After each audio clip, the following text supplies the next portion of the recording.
Israel और गजा के बीच पिछले 72 दिनों से जंग जारी है। इसराइल ने हमास को पूरी तरह से खत्म करने के मकसद से गाजा पट्टी को लगभग तबाह कर दिया है। इजरायली हमले में गाजा में मौत का आंकड़ा लगातार बढ़ता जा रहा है। ताज़ा हमले के बाद गाजा में करीब 20,000 से ज्यादा लोगों की मौत हो चुकी है। इनमें 6,000 से ज्यादा बच्चे शामिल हैं। इसराइल गाजा में मौजूद हमास के लड़ाकों को पूरी तरह से खत्म करना चाहता है, इसलिए वो अपने वहशियाना हमले को लगातार जारी रख रहा है। हमास के चीफ इस्माइल हानिया, जो ज्यादा वक्त दोहा में ही होते हैं, इस वक्त एक हाई लेवल डेलीगेशन के साथ मिस्र की इंटेलिजेंस के सरबराह अब्बास कामिल से बातचीत के लिए काहिरा में मौजूद हैं। यहाँ हमास और मिस्र की लीडरशिप के बीच हमास की कैद में मौजूद बंधकों की रिहाई पर बातचीत चल रही है। टाइम्स ऑफ इसराइल की एक रिपोर्ट के मुताबिक इसराइल का आसमान 2 दिन से शांत है। करीब 24 घंटे में यहाँ एक भी रॉकेट हमला नहीं हुआ है। करीब 2 महीने बाद ऐसा पहली बार हुआ है कि यहाँ गाजा या लेबनान से कोई रॉकेट नहीं दागा गया।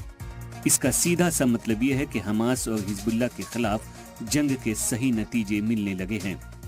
इसराइल और हमास की जंग में 20,000 से ज्यादा लोगों की जान गई है। यूनाइटेड नेशन ने भी इसे बहुत बड़ा इंसानी बहरान बताया है, जिसके बाद अमेरिका समेत कई दोस्त मुल्क इसराइल पर जंग खत्म करने का दबाव बना रहे हैं। हालांकि इसराइल ने इसे मानने से इनकार कर दिया है। इसराइल के पीएम का कहना है कि इस दुख और आलमी दबाव के बावजूद हम आखिरी सांस तक लड़ेंगे, कोई भी चीज हमें रोक नहीं सकती। वहीं तारीख पर नजर डालें तो अब तक किसी भी मुल्क के शहरियों को कैदी बनाने की जितनी भी वारदात सामने आई हैं, उनमें ज्यादातर मामलों में आर्मी कार्रवाई के इतर सालिसी और समझौता कर ही बंधकों को छुड़ाने और महफूज अपने मुल्क में लाने के इम्कान ज्यादा देखने को मिले हैं। यूनाइटेड नेशन भी गाजा में जंगबंदी के लिए सरतोड़ कोशिशें कर रहा है। यूनाइटेड नेशन के मुताबिक गाजा की 23 लाख आबादी में से 20 लाख लोग अपने घर से महरूम हो गए हैं या गाजा छोड़कर ही चले गए हैं। गाजा में इंसानी इमदाद न पहुंचने से मुतालिक भी तशवीश बढ़ गई है। यूनाइटेड नेशन ने एक बार फिर से खबरदार किया है कि इस वक्त गाजा में जिंदगी बिल्कुल खतरे के दहाने पर है, यानी अब वहां मौजूद आबादी का जिंदा रहना मुश्किल हो गया है।